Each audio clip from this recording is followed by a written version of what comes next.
kin ga wannan gidan na dan su ina so ki dan yi mani kusan mu ba kun san manya ba mu zama na gida kawai ki dan yi mani amma yanzu kamin ki dawo ma ina so a dan mai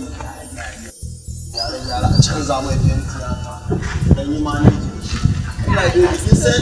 da nake san a ba irin san da nake miki menene ba nake aikin dan yi wannan bana ina ka shiga hajiya tana neman ka tun sabo baka yi mata wanki ba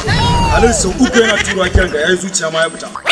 kuma jiya da daddare da na ajiye garin kwaki na ashe ganin ne kai ka je ka cinye shi haka na kwana da yunwa baka da imani ganin nan so ka je hajiya tana neman ka je kai mata wanki daga ina kake